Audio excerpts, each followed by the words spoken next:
एक ऐसी अद्भुत कहानी है जो मैं आज आपको ध्यानपूर्वक सुनाऊंगा और इसे सुनने के बाद आप ज्यादा सोचना, डरना और चिंता सब छोड़ देंगे और आपका मन खुशियों से और प्रसन्नता से भर जाएगा। तो चलिए आज की कहानी की शुरुआत करते हैं। दोस्तों, एक समय की बात है, किसी नगरी में एक युवक रहा करता था। वो युवक अत्यंत दुखी था। वो बहुत निराश था। उसे ये समझ नहीं आ रहा था कि आखिर इस दुनिया में हर व्यक्ति अपने मतलब के लिए ही क्यों जीता है। उसे हर जगह हर कोई केवल स्वार्थी नजर आता था। वह हमेशा यही सोचा करता कि उससे कोई प्यार नहीं करता, उसकी कोई परवाह नहीं करता। सब उससे मतलब के लिए अपने संबंध रखते हैं। मतलब खत्म हो जाते ही सब उसे अपने आप से दूर कर देते हैं। दोस्तों, हमारे जीवन में भी कुछ ऐसा ही होता है। हम भी हमेशा किसी न किसी का साथ ढूंढते ही रहते हैं और जब हमें किसी का साथ नहीं मिल पाता तो हम अपने आप को अकेला महसूस करते हैं, कमजोर महसूस करते हैं। हमें लगता है कि इस दुनिया में हमारे जैसे कोई है ही नहीं। हमें कोई प्यार नहीं करता, हमारी कोई परवाह नहीं करता। लेकिन हम यह भूल जाते हैं कि अंत में तो हर किसी को अकेले ही जाना है। वह व्यक्ति अपने इस अकेलेपन से बहुत परेशान हो चुका था, जिस कारण एक दिन उसने अपना घर छोड़ दिया और एक रास्ते पर निकल पड़ा। उसके मन में कई सारे विचार थे। उन विचारों में मग्न होकर वह उस रास्ते पर आगे की ओर बढ़ता ही जा रहा था। तभी उसे रास्ते में एक आश्रम दिखाई पड़ा। वह उस आश्रम की ओर आगे बढ़ा। तभी उसने देखा कि एक गुरु अपने शिष्यों को ध्यान करना सिखा रहे हैं और उन्हीं शिष्यों में से एक शिष्य ने अपने गुरु से कहा, है गुरु, आखिर यह ध्यान क्या है और इस ध्यान को करने से हमें क्या लाभ? तभी वह गुरु अपने उस शिष्य के इस सवाल का जवाब देते हुए कहते हैं, पुत्र, ध्यान ही सच है और ध्यान हमें अकेला कर देता है। हम जितने ज्यादा अकेले होते जाते हैं उतना ही हम ध्यान में उतरते चले जाते हैं और यही अकेलापन तुम्हें सत्य के मार्ग पर ले जाता है, तुम्हें सत्य की प्राप्ति करवाता है। वह युवक आश्रम के बाहर खड़े होकर यह सब कुछ देख रहा था, सुन रहा था। जैसे ही उसने उन गुरुवर के मुख से यह सारी बातें सुनी, वह दौड़ा दौड़ा उन गुरुवर के पास आया और कहने लगा, है गुरुवर, यदि ध्यान हमें अकेला कर देता है तो इसका मतलब यह हुआ कि मैं इन सब चीजों में श्रेष्ठ हूं। आप तो ध्यान का सहारा लेकर अकेले होते हैं, लेकिन मैं तो ऐसे ही अकेला हूं। मेरा ऐसा कोई नहीं है जिसे मैं अपना कह सकूं, जो मेरी परवाह करता हो, जो मेरा ख्याल रखता हो, और मैं अपनी राह पर अकेला ही चलता चला जा रहा हूं। उस व्यक्ति की ये सारी बातें सुनकर उन गुरुवर ने उस व्यक्ति को ध्यानपूर्वक देखा और उसके बाद उससे कहते हैं, भंते, अगर तुम अकेले हो तो तुम्हारे पीछे तुम्हारा पूरा परिवार, तुम्हारे मित्र, तुम्हारे शत्रु, तुम्हारे सगे संबंधी, इन सब को लेकर तुम कहां जा रहे हो? उन गुरुवर के मुख से यह बात सुनकर वह व्यक्ति चौंक उठा और उसने तुरंत ही पीछे मुड़कर देखा तो वहां पर कोई नहीं था। तभी वह उन गुरुवर से कहता है गुरुवर, कौन है मेरे पीछे? कोई तो नहीं, ना मेरे परिवार वाले, ना मेरे मित्र, ना मेरे शत्रु और ना ही मेरे सगी संबंधी। मैं तो सबको पीछे छोड़ आया हूं क्योंकि कोई मुझे नहीं पूछता, कोई मेरी परवाह नहीं करता, कोई मेरा ख्याल तक नहीं रखता, यहां तक कि मेरी कोई आवाज तक नहीं सुनना चाहता। लेकिन जब किसी के ऊपर कोई समस्या आती है तो वह मुझे अवश्य याद करता है, पर बाकी समय पर वह मुझे पूछते तक नहीं। उन्हें यह तक खबर नहीं होती कि मैं किस हाल में हूं, मैं जिंदा भी हूं या नहीं। उन सबको इन सब चीजों से कोई फर्क नहीं पड़ता। उन गुरुवर ने उस व्यक्ति की यह सारी बातें ध्यानपूर्वक सुनी और उसके बाद उस युवक से कहते हैं, भंते, तुम सही कह रहे हो, लेकिन जब तक तुम इन सभी को छोड़कर नहीं आते तब तक तुम भला अकेले कैसे हो सकते हो? वह व्यक्ति एक बार फिर से आश्चर्यचकित होकर पीछे मुड़कर देखता है और फिर उन गुरुवर से कहता है गुरुवर, यहां पर तो कोई नहीं है, मैं अकेला ही यहां पर आया हूं। लग रहा है कि आप मेरा मजाक उड़ा रहे हैं। मेरे पीछे कोई नहीं है, आप खुद देख सकते हैं, तो फिर आप ऐसा क्यों कह रहे हैं कि जाओ और इन्हें छोड़कर आओ? जब मेरे साथ कोई है ही नहीं तो मैं भला उन्हें कहां छोड़ूं, कैसे छोड़ूं? उस युवक की ये सारी बातें सुनकर वह गुरुवर मुस्कुराने लगे और उस युवक से कहते हैं, भंते, आखिर तुम मुझसे क्या चाहते हो?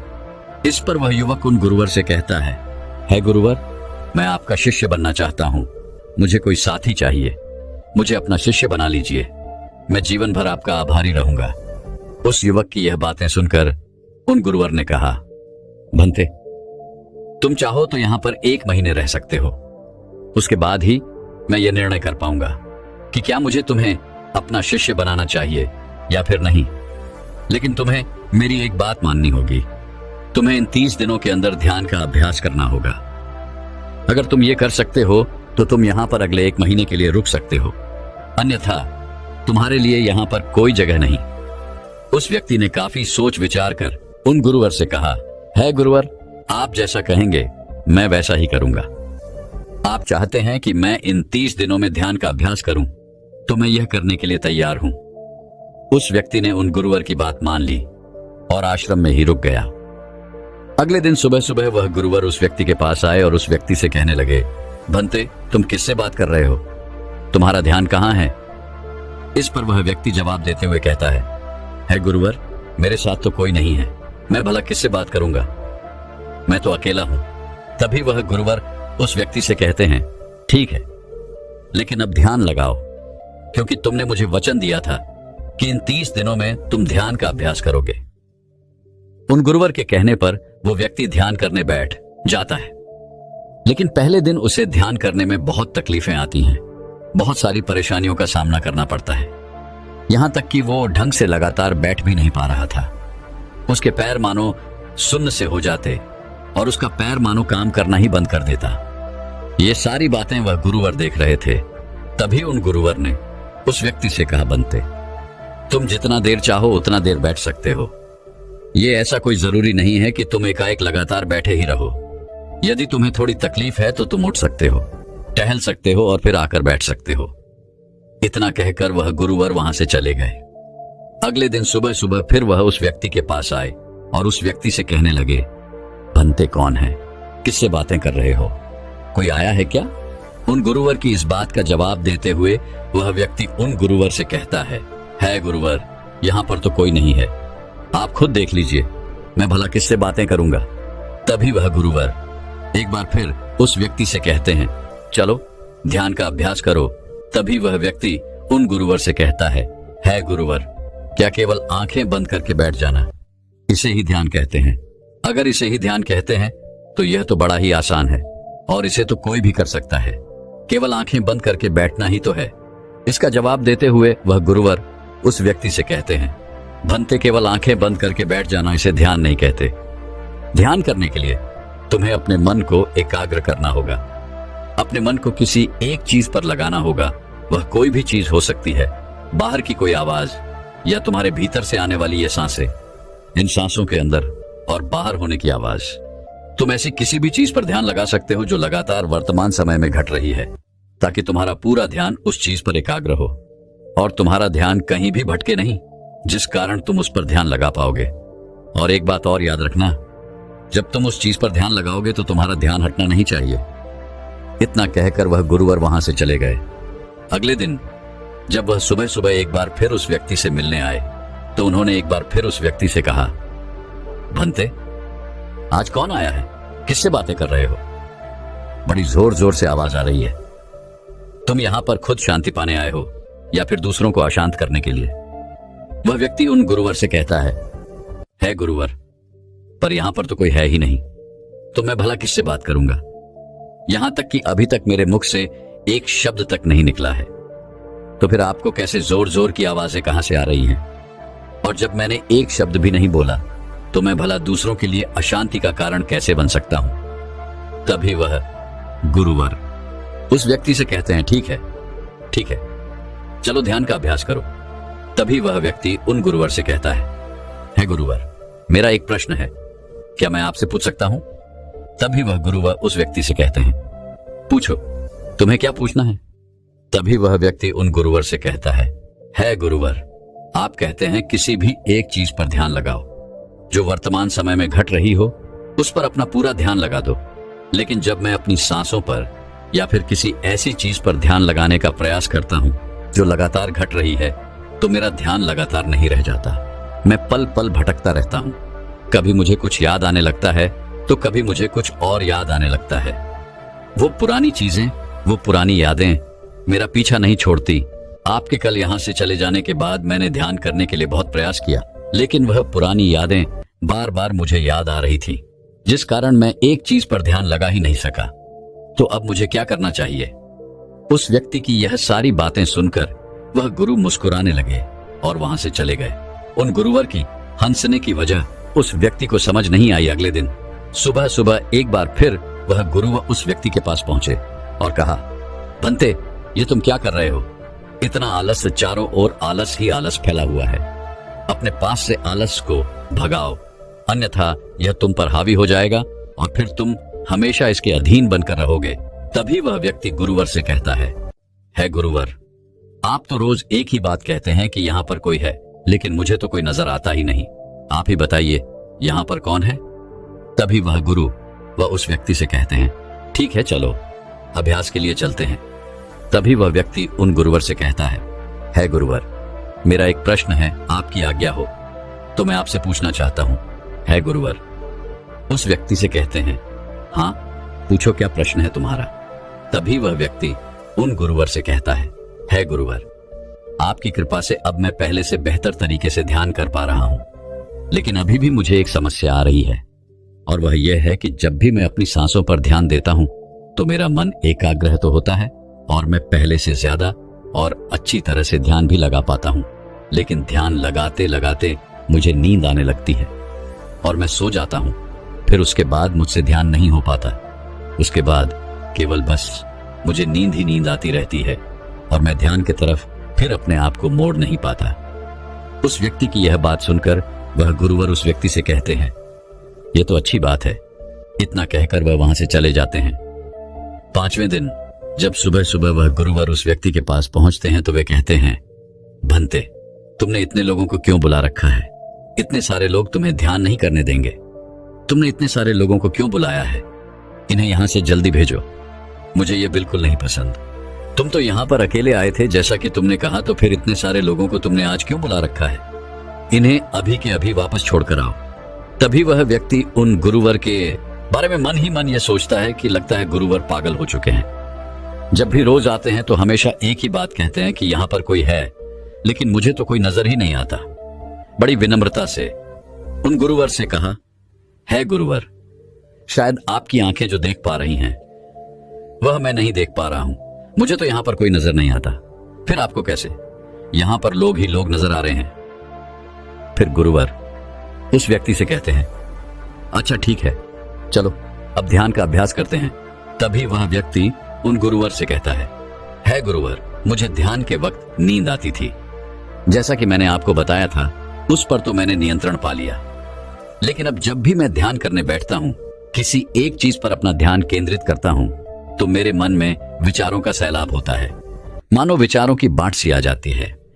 इतने विचार तो आंख खोलकर भी मैंने कभी नहीं देखे होंगे, जितने की आंखें बंद करने के बाद मुझे नजर आते हैं। और इन विचारों में कुछ ऐसे विचार भी मेरे मन में आते हैं जिनके बारे में आज तक मैंने सोचा तक नहीं है। मुझे उनके बारे में कुछ भी नहीं पता। ये सब क्यों हो रहा है गुरुदेव?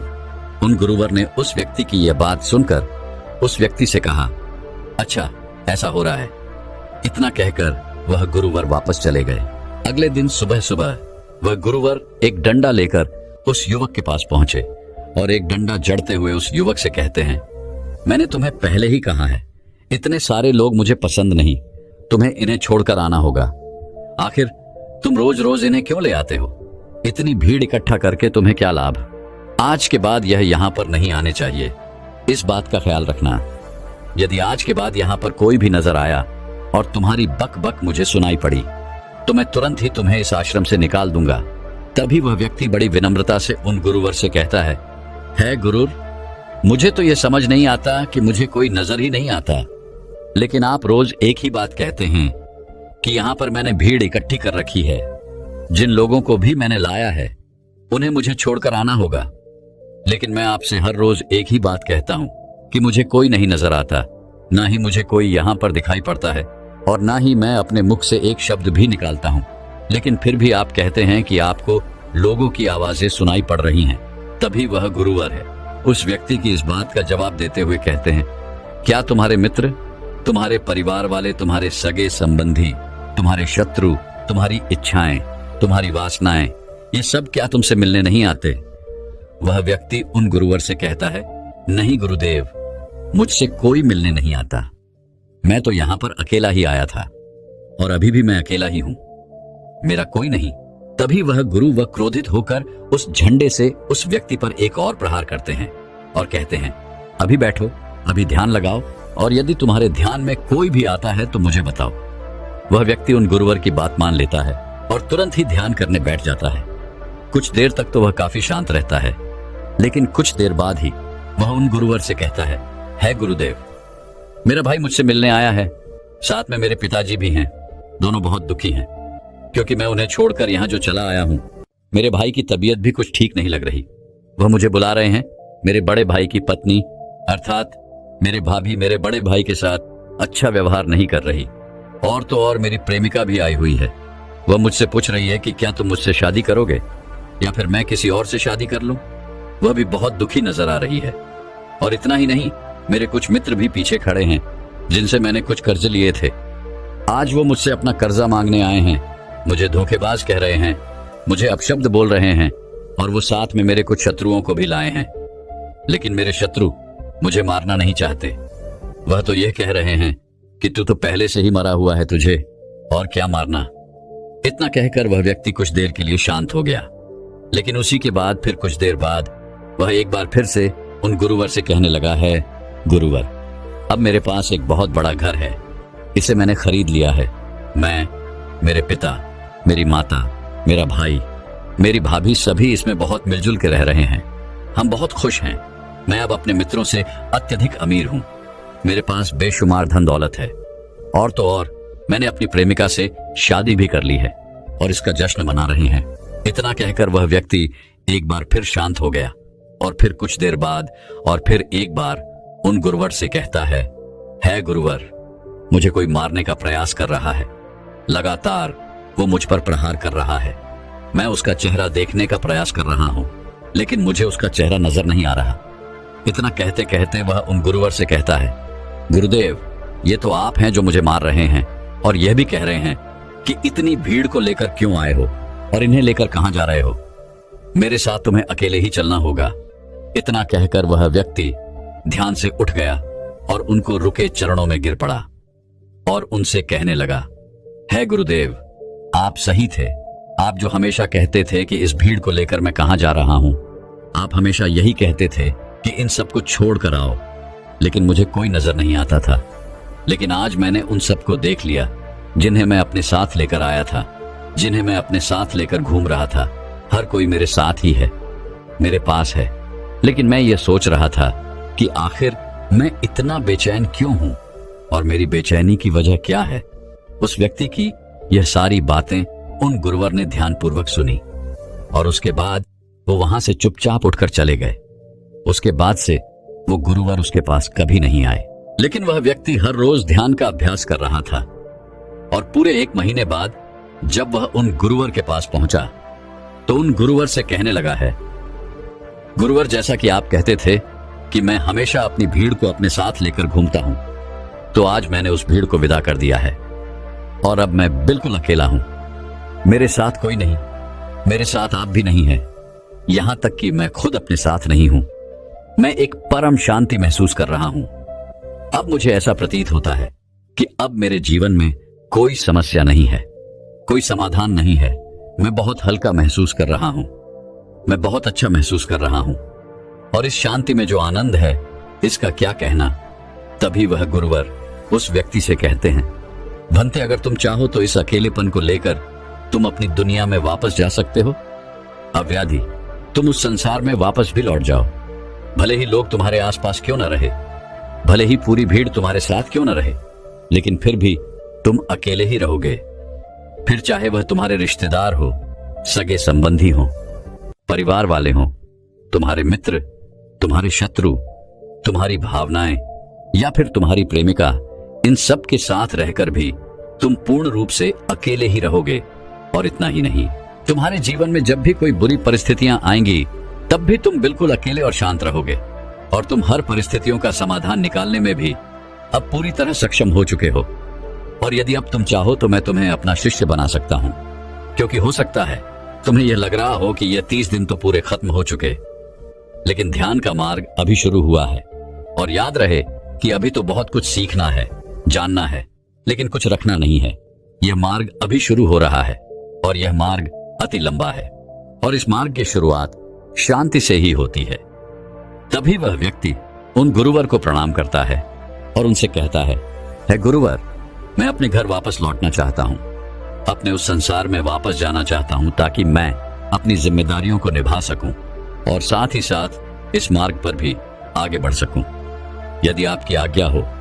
इतना कहकर वह व्यक्ति शांत हो गया। तभी वह गुरु मुस्कुराने लगे और उस व्यक्ति से कहते हैं, भंते मन शांत हो तो सब हो सकता है। तुम संसार में रहकर भी अकेले रह सकते हो, लेकिन एक बात याद रखना कि हमें सीखना बहुत कुछ है, जानना बहुत कुछ है, लेकिन रखना कुछ भी नहीं। अब तुम जा सकते हो, तुम्हारा कल्याण हो। तो दर्शकों, चलिए अब ज्यादा सोचने के ऊपर अगली कहानी की शुरुआत करते हैं। संपूर्ण मानव जाति एक दौड़ में लगी हुई है, एक ऐसी दौड़ जो कभी पूरी नहीं होती, जो उसके जन्म के साथ शुरू होती है और मरने तक उसका पीछा नहीं छोड़ती। लेकिन क्या कभी आपने ध्यान दिया है कि यह दौड़ किस चीज की है? जरा ठहर कर खुद से पूछिए कि आप किसके पीछे दौड़ रहे हैं और वास्तव में क्या यह दौड़ कभी पूरी हो सकती है? जिन भौतिक सुख सुविधाओं को इकट्ठे करने में इंसान लगा रहता है, क्या वास्तव में वो भौतिक सुख सुविधाएं उसे शांति या फिर आनंद प्रदान कर सकती है? सिकंदर ने मरने से पहले अपने सभी मंत्रियों को कहा था कि जब मेरी अर्थी उठाई जाए तो मेरा शरीर ढका हुआ नहीं होना चाहिए, मेरी हथेलियां खुली होनी चाहिए, ताकि सारी दुनिया यह देख सके कि जो सिकंदर पूरी दुनिया को जीत सकता था, वो भी अपने साथ कुछ नहीं ले जा सका। उसके हाथ खाली के खाली रह गए। लेकिन जीवन की बागडोर ऐसी होती है कि उसे कभी ठहरने का वक्त ही नहीं मिलता, कभी वह सोच विचार ही नहीं करता कि जीवन का सबसे बड़ा सुख क्या है और इसके विपरीत जीवन का सबसे बड़ा दुख क्या है। सुख सुविधाएं तो बहुत लोग इकट्ठा कर लेते हैं, लेकिन सही मायने में उसका भोग कितने लोग कर पाते हैं? वही भौतिक वस्तुएं जो उसने अपने आनंद, अपनी शांति के लिए संग्रहित की थी, वही सुख सुविधाएं उसके दुख का कारण बन जाती हैं। जब पैसा नहीं कमाया था तो पैसा ना होने का दुख था, और जब पैसा कमा लिया तो वही पैसा उसके बच्चों के लिए या उसके लिए झगड़े का कारण बन जाता है। तो फिर कैसे सुख सुविधाएं, किन चीजों के पीछे आप भाग रहे हो? आज की जो कहानी मैं आप लोगों को सुनाने वाला हूं, उसमें आपको जीवन का सबसे बड़ा दुख और सबसे बड़ा सुख पता चलेगा। इससे पहले कि आप इस कहानी में खो जाएं, इस चैनल को सब्सक्राइब जरूर कर लें। तो चलिए कहानी शुरू करते हैं। अपनी गरीबी के दिन याद करके सेठ धनानंद की आंखों में आंसू आ गए। आज उसने जीवन में सब कुछ हासिल कर लिया था, सारी सुख सुविधाएं उसके पास थी। घर में नौकर चाकर थे, हजारों लोग उसके नीचे काम करते थे, जो उसकी एक आवाज पर उसके पास खड़े होते थे। लेकिन फिर भी आज सब कुछ हासिल कर लेने के बाद भी वो दुनिया में अपने आप को सबसे गरीब आदमी समझ रहा था। आखिरकार अपनी गरीबी के दिन याद करके उसकी आंखों में आंसू आ गए। उसके पास कुछ नहीं था, लेकिन तब भी वो प्रसन्न रहता था। लेकिन आज सब कुछ होने के बाद भी वो प्रसन्न नहीं था। और दुनिया में वही आदमी सबसे गरीब होता है जो सब कुछ होते हुए भी अकेला महसूस करता है। उसे एहसास होने लगा था कि धन संपदा या भौतिक सुख सुविधाएं उसके मन की पूर्ति नहीं कर सकती। लेकिन अब तो बहुत देर हो चुकी थी। उसका पूरा जीवन बीत चुका था। अब पूरे जीवन की कमाई उसे व्यर्थ लगने लगी। उसे लगने लगा कि उसने जो कुछ कमाया वो सब यूं ही था, व्यर्थ था। ये एहसास उसे जीवन में पहले कभी नहीं हुआ था। काश उसे ये एहसास पहले हो गया होता तो वह ठहर जाता, रुक कर चिंतन करता कि जो चीज वह इकट्ठी कर रहा है, क्या वास्तव में वह इकट्ठी करने लायक है? अगर उसे यह बात पहले पता चल गई होती तो वो अपने जीवन में सार्थकता खोजने की कोशिश करता। वो उस रहस्य के बारे में खोज करता जो उसके मन की पूर्ति करता, जो उसका अकेलापन दूर करता, जो उसके जीवन को संपूर्ण बना देता। उसने अपने दोनों बेटों को अपने पास बुलाया और उन्हें जीवन की सीख समझाने की कोशिश करने लगा। सेठ ने अपने बेटों से कहा कि बेटा, मेरे को तो जीवन में कोई बताने वाला नहीं था, सही रास्ता दिखाने वाला कोई था ही नहीं, इसलिए मैं उस रास्ते पर चलता रहा जिसका कोई अंत नहीं था। और आखिर में पहुंचकर मुझे महसूस हुआ कि जितना रास्ता मैं तय करके आया हूं उतना ही रास्ता बाकी और है। शायद मैं गलत रास्ते पर निकल पड़ा था और अब इतना समय नहीं बचा कि मैं नए रास्ते पर फिर से नया सफर शुरू करूं। उसने अपने दोनों बेटों से कहा कि बेटा पता है दुनिया में सबसे बदनसीब आदमी कौन होता है? वो जिसके पास सब कुछ होते हुए भी कुछ नहीं होता, जो अपने आप को सब कुछ होते हुए भी अकेला महसूस करता है। भला इससे बड़ा दुख, इससे बड़ी बदनसीबी और क्या हो सकती है? यह सुनकर उसके बड़े बेटे ने कहा कि पिताजी, सब कुछ तो आपके पास है, धन संपदा, पूरा परिवार, सारी खुशियां आपके पास है, लेकिन फिर भी आप अपने आप को बदनसीब क्यों समझते हैं? उसका बड़ा बेटा वह नहीं समझ पा रहा था जो उसके पिता उसे समझाने की कोशिश कर रहे थे। फिर भी उसने अपनी बात को समझाने की कोशिश करते हुए कहा, अभी तुम्हें लगता है कि जीवन में तुम्हारे पास सब कुछ है। मुझे भी तुम्हारे उम्र में ऐसा ही लगता था, लेकिन अब मैं बूढ़ा हो चला हूं। कुछ समय बाद मेरी मृत्यु भी नजदीक है और अब मुझे एहसास हो रहा है कि दुनिया में तो सब कुछ पीछे छूट जाता है। घर, परिवार, रुपया, पैसा, धन संपदा, सब कुछ यही रह जाता है और आखिर में मेरे साथ जाएगा क्या? क्या मैं दुनिया में सबसे अकेला इंसान नहीं हूं? क्या मैं दुनिया का सबसे बदनसीब आदमी नहीं हूं, जिसके पास सब कुछ होते हुए भी वह अपने साथ कुछ भी नहीं ले जा सकता? सेठ के बेटे ने सेठ से सवाल पूछा कि पिताजी, फिर दुनिया में क्या इकट्ठा करना चाहिए? ऐसे तो हर इंसान अकेला ही होता है। कौन इंसान इस दुनिया में भला ऐसा होता है जो अपने साथ इस दुनिया की सुख सुविधाएं या फिर अपना परिवार को साथ लेकर जाता है? सब लोग तो अकेले ही जाते हैं। फिर तो दुनिया में हर एक आदमी बदनसीब ही हुआ। यही सवाल सेठ के मन में भी उठ रहा था, लेकिन उसके खुद के पास इसका कोई जवाब नहीं था, तो वह अपने बेटे को भला इसका क्या उत्तर देता। इसीलिए उसने अपने बेटे से कहा कि बेटा, मैं खुद इस सवाल का जवाब तलाश रहा हूं। अगर एक आदमी के पास सब कुछ होते हुए भी वह अकेला है, उन भौतिक सुख सुविधाओं का वह भोग नहीं कर पा रहा है, तो वह सबसे बड़ा दुख हुआ। मैं मानता हूं दुनिया का सबसे बड़ा दुख यही है कि आपके पास सब कुछ होते हुए भी आप अकेलापन महसूस करो। लेकिन इसके विपरीत दुनिया का सबसे बड़ा सुख क्या हो सकता है? इस सवाल का जवाब तो मेरे बेटे मुझे भी नहीं पता। इसीलिए मैं यह चाहता हूं कि मेरे मरने से पहले जिस सवाल का जवाब मुझे नहीं मिला, वह जवाब तुम अपने जीवन में ढूंढो। और यकीन मानो, अगर तुमने अपने जीवन में इस सवाल का जवाब ढूंढ लिया तो तुम दुनिया के सबसे सुखी इंसान कहलाओगे। यह कहानी सुनाकर गुरु ने अपने शिष्यों से सवाल पूछा कि दुनिया में सबसे बड़ा सुख क्या होता है। सभी शिष्य ध्यानपूर्वक अपने गुरु की यह कहानी सुन रहे थे। संध्या का समय था। धीमी धीमी हवा चल रही थी, जिससे कि पेड़ की पत्तियां हिल रही थीं। आसमान में पक्षी सहचा रहे थे। सूर्य अस्त होने को आया था और सभी शिष्य अपने गुरु से इस सवाल का जवाब जानना चाहते थे। लेकिन इससे पहले ही गुरु ने अपने शिष्यों से सवाल पूछ लिया। इसका उत्तर देते हुए एक शिष्य ने कहा कि गुरुदेव, दुनिया में सबसे सुखी इंसान वही है जिसका शरीर सुखी है।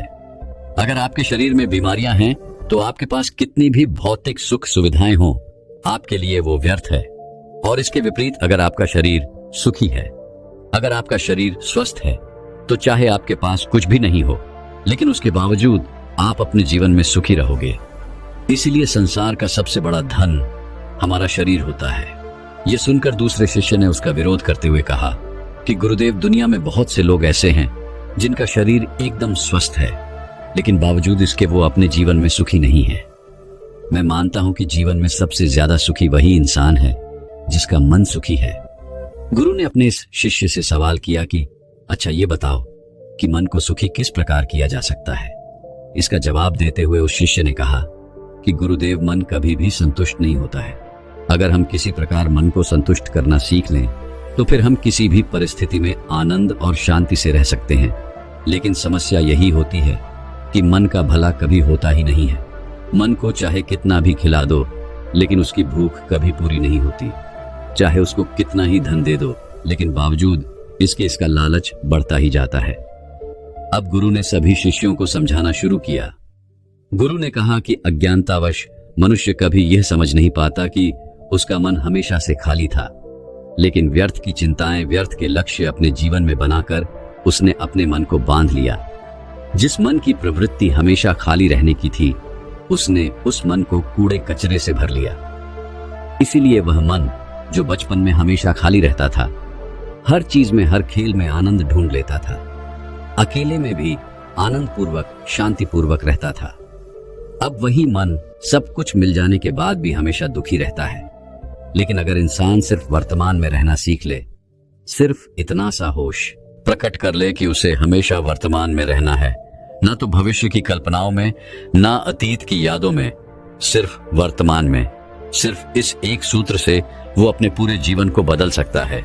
वर्तमान में रहकर सभी सूक्ष्म सुविधाओं का भोग करना, पूर्ण होश के साथ, पूर्ण आनंद के साथ हर एक चीज का भोग करना, सिर्फ यही जीवन को सुखी बना सकता है।